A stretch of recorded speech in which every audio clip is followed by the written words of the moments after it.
Je ne sais pas s'il y a des gens, et vous avez déjà été confronté à des personnes qui, on dirait qu'ils ne veulent pas laisser aller cette blessure, cette colère qu'ils ont à l'intérieur d'eux. On dirait qu'ils sont nourris par la colère qu'ils ont vécue auprès de personnes qui disent non, non, non, moi, lui, espère, je ne pardonne pas. Non, non, non, non, non, je veux rien savoir. Et ça, souvent, ce qui arrive, ce qui fait ça, c'est que souvent, les gens n'ont pas d'outil. Ils ne savent pas comment confronter. Si tu m'as blessé, si Ophélie me blesse aujourd'hui, et que si Ophélie m'a fait mal aujourd'hui, mais là, je suis confronté à une situation. Maintenant, après qu'elle m'a frappé, qu'est-ce que je fais? Est-ce que je la frappe? Est-ce que je la pardonne? Mais si je veux la pardonner, est-ce que ça fait automatiquement que je suis mou? Est-ce que ça veut dire que je laisse Ophélie l'opportunité de me reblesser? Et c'est là que les outils sont nécessaires. Les outils du pardon, de poser des questions, de se mettre parfois même dans la position. Des fois, c'est dur quand on nous a fait mal, mais d'essayer de se mettre dans la position de l'autre personne qui nous a fait mal et se demander, mais qu'est-ce qui a motivé ça? Tout ce qui sort avec ça. Pourquoi est-ce que c'est moi qui ai vécu ça aujourd'hui?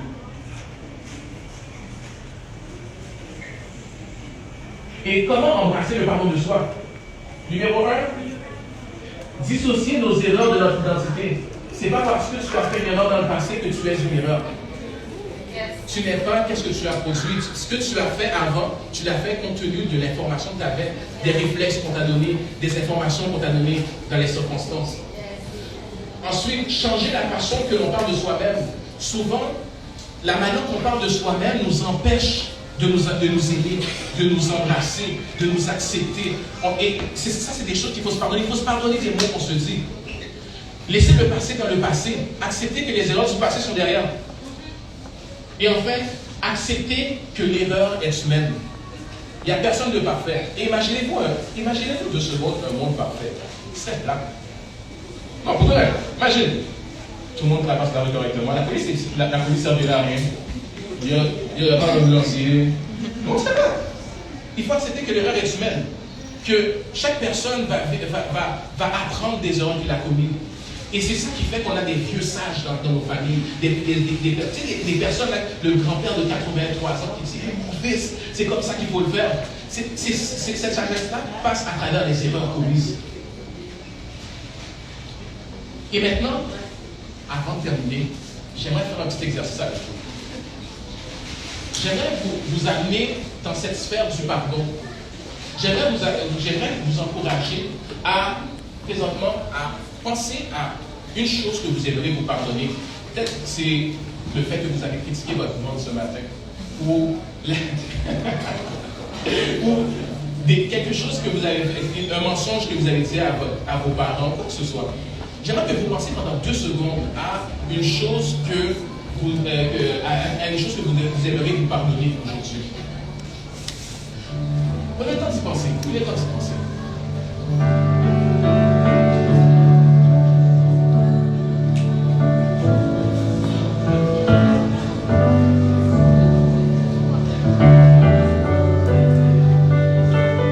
Prenez des grandes respirations pendant que vous y pensez. Allez-y. Si vous avez besoin de fermer vos yeux. Je n'ai pas touché votre portefeuille.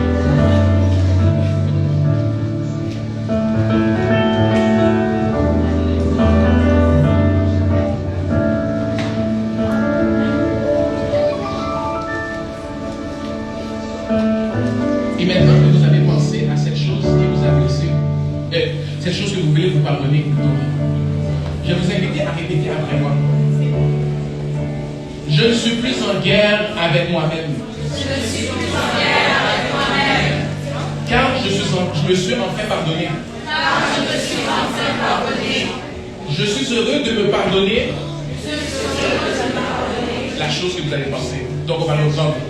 Je suis heureux de me pardonner. Je suis heureux de me pardonner. À partir d'aujourd'hui, je fais un pas en avant. À partir d'aujourd'hui, je fais un pas en avant. Et je laisse le passé dans le passé. Et je laisse le passé dans le passé. Levez-vous 2 secondes.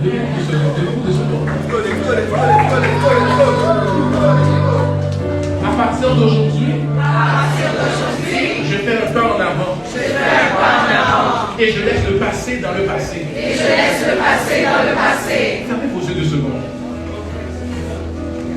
Et tout ce que je veux que vous imaginiez, c'est le résultat de votre pardon.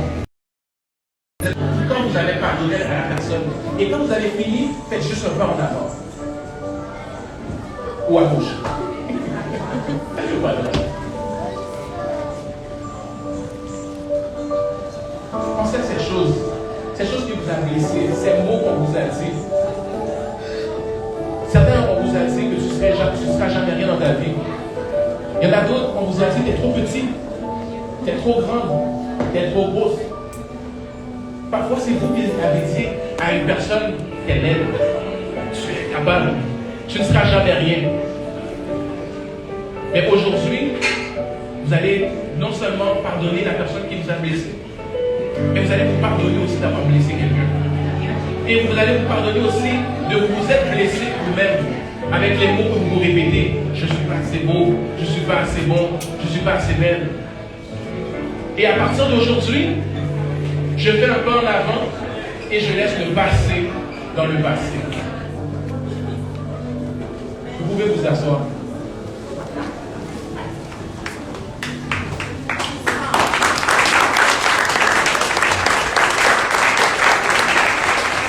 Et il faut comprendre que se pardonner, ce n'est pas un travail d'une seule journée. Ce pas en avant, c'est un pas en avant. Ce n'est pas encore l'atteinte de l'objectif. Mais par contre, le fait d'accepter de pardonner une personne, le fait d'accepter de se pardonner, c'est le pas qu'il faut, c'est la décision qu'il faut pour pouvoir passer à un autre niveau. Et comme on a dit tout à l'heure, personnellement ou dans votre carrière, on a tous besoin de parler à quelqu'un. Alors si vous avez besoin d'aide, venez me parler.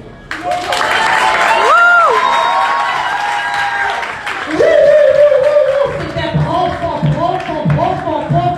Est-ce que nous pouvons acclamer chaleureusement Nelson? Je fais un pas en avant. Si tu ne quittes pas ce soir avec une motivation, je ne sais plus quoi vous dire. Non, je ne sais pas non plus. Non. C'est incroyable, puissant. Je pense qu'il y a des gens qui vont quand même contacter Nelson. Absolument. Soyez pas gênés. Ouais.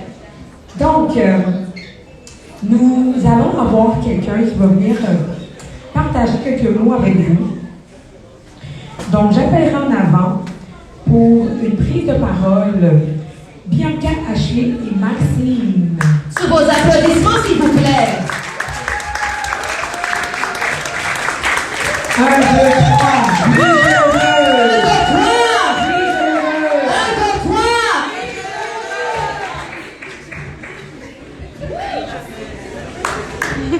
Salut tout le monde, ça va bien? Oh, ok, on va commencer, ok? Donc aujourd'hui, c'est une très belle journée. Je suis sûre que vous avez reçu tellement de motivation. Merci Nelson, it was amazing. Merci à Mina, c'était super. Fait que je veux vous entendre. Est-ce que vous allez bien? Oui! Encore une fois. C'est bon, dernière chose. 1, 2, 3, est-ce que vous allez bien? Oui! Donc avant qu'on se présente, je vais juste prendre le temps de remercier et souligner la personne sans qui rien de tout ça serait possible, Richard.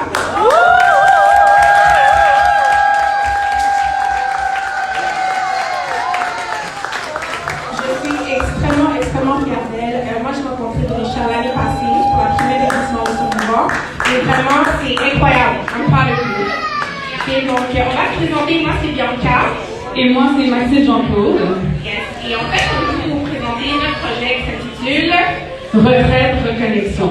Donc, nous, en gros, qu'est-ce qu'on fait? C'est qu'on aime, on veut voir les jeunes grandir, se développer.